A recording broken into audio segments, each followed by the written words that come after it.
रानीगंज के सिया रोड स्थित दुकानदारों ने मिलकर बाबा को जलाभिषेक करने जा रहे कांवरियों को पानी, शरबत, चाय एवं कॉफी पिलाया गया।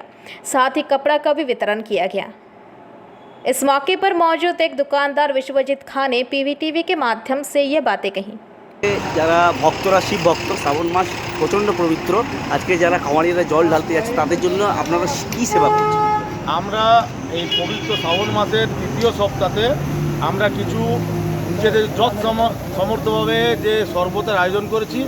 আমরা চাই সবাই সুস্থভাবে জল ঢালুক এবং রানীগঞ্জের আমাদের বটতলা আমাদের জোড়া মন্দির যেটা আছে সেখানে সব ভক্তরা সুস্থভাবে যাক এবং সুস্থভাবে জল ঢেলে পড়ে এবং নিজেদের পূর্ণ অর্জন করুক এবং রানীগঞ্জের সুখ সমৃদ্ধ অর্জন করুন। আমরা চাই যে এখনো কত শ্রদ্ধালু থেকে আপনার সেবা করবেন? মোটামুটি আমরা 500-550 মতন লোক হয়েছে, এখনো কিছু আসছে। টার্গেট কি আছে আপনাদের? আমাদের মোটামুটি 2000-এর মতন টার্গেট আছে। আচ্ছা, আমরা দেখলাম কিছুক্ষণ আগে যেখানে কিছু বস্ত্র বিতরণ হচ্ছিল, সেই বিষয়টি যদি আমাদের সামনে যে বাচ্চা ছেলেমেয়েরা যারা যাচ্ছে নদীর ঘাটে, তাদের হয়তো এই জলে, এই বর্ষার জলে নানারকমভাবে শরীর অসুস্থ হতে পারে, তাদের জন্য কিছু আমাদের সামর্থ্য যতটুকু কিছু বস্ত্র বিতরণ করেছি, যারা বাচ্চারা সুস্থভাবে জল ঢালতে পারে। আচ্ছা, এই পবিত্র মাসে এই যে পবিত্র মাসে রানীগঞ্জ পুরো শহরাঞ্চলকে কী মেসেজ দিতে চাই? আমরা চাইছি রানীগঞ্জের লোক সবাই সুস্থ থাকুক, ভালো থাকুক এবং সবাই সব জাতি, সব বর্ণ, সব একত্রিত হয়ে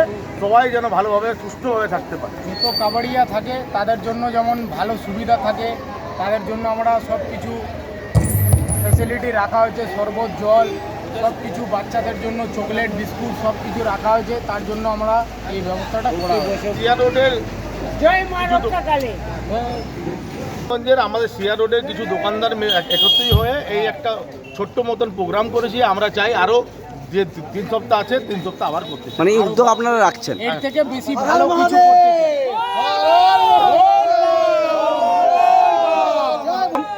আমার নাম বিশ্বজিৎ খান, সিয়া রোডের আমার শ্রী দুর্গা এজেন্সি লটারির দোকান আছে। ঠিক। रानीगंज से सम्राट दास की रिपोर्ट, पीवीटीवी न्यूज़।